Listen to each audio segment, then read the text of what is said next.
me një informacion të fundit, gjykata e Tiranës ka vendosur edhe masën e sigurisë ndaj 5 nga 11 protestuesit e arrestuar për dhunë përgjatë edhe protestës së Partisë Demokratike në ditën e premte, duke i lënë ata në fakt në burg. Ne do të lidhemi me njëherë me kolegen Alketa Shaba, e cila ka më tepër informacione në lidhje edhe me këtë çështje.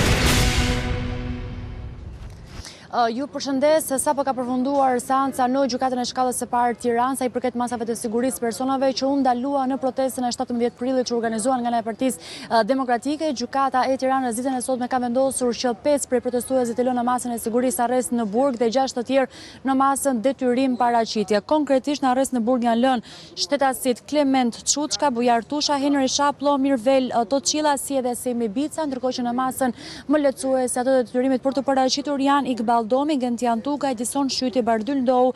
Sokol Berlaktari dhe Ernest Kapo. Duhet thënë që gjykata ditën e sotme, gjyqtari Enkel Peza pranoi kërkesën e prokurisë së Tiranës, ishte prokuria e Tiranës ajo e cila kërkoi që ndaj 5 prej të arrestuarve të caktohej masa shtrënguese e arrestit në burg pa afat, deri në moment që do të përfundojnë hetimet nga organit e akuzës, pasi këta 5 persona janë kapur në flagrancë nga ana e efektivëve të policisë gjatë protestës së 17 prillit përpara kryeministrisë, janë kapur në flagrancë me bomba molotov, qoftë në duar e tyre apo qoftë edhe në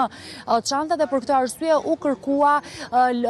që të miratohej pikërisht kërkesë për masën e sigurisë arrest në burg. Duke që si 6 të tjerë janë lënë në masën e detyrim paraqitje, pavarësisht se prokurori i çështjes kërkoi për 2 prej tyre masën e arrestit në shtëpi. Megjithatë ka qenë ky vlerësimi i gjyqtarit Enkel Peza, i cili ka lexuar vetëm dispozitivin, pra e shpalli vendimin vetëm në këto momente që ne po flasim pas seancës, në fakt maraton që u zhvillua ditën e sotme kur nisi prej orës 12:30 me pak ndërprerje, ndërkohë që sapo është shpallur ky vendim. Kujtoj që në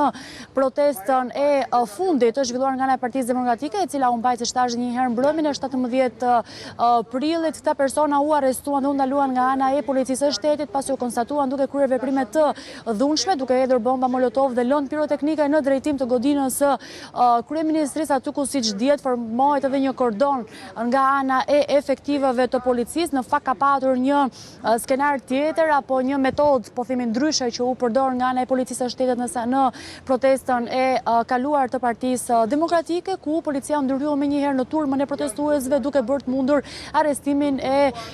disa individëve të cilët, siç thash një herë, shfaqen me veprime të dhunshme, ndryshe nga protestat e mëparshme që kemi parë që janë zhvilluar nga ana e Partisë Demokratike, ku arrestimet apo ndalimet e tyre janë bërë pas mbarimit të protestës, kur dhe policia apo grupi hetimor këshyri kamerat e sigurisë. Megjithatë, është ky vendimi që dha ditën e sotme gjykata e Tiranës, do mbetet për tu parë në rast se pra se si do ta arsyetoj, po themi, këtë vendim gjyqtari Enkel Peza ndaj të gjithë grupit të arrestuarve apo të ndaluarve, të 11 personave, ndaj tyre është ngritur akuza e goditjes për shkak të detyrës, prishja e qetësisë publike, shkatërimi i pronës me zjarr, kundërshtim i punonjësit të rendit dhe prodhimi dhe mbajtja pa leje e mjeteve të rrezikshme. Kujtoj që këtyre personave dhe disa të tjerëve policia i sekuestroi rreth 45 bomba molotovi apo shishe molotovi, të cilat ishin të pashpërthyera, që ishin përgatitur nga ana e protestuesve, një pjesë të cilave cilësohen edhe si grupi i zjarrit, që ishin përgatitur nga ana e tyre për të sulmuar pikërisht godinën e kryeministrisë, aty ku edhe u përqendrua protesta e kaluar në datën 17 prill. Alketa, të falenderoj për raportimin.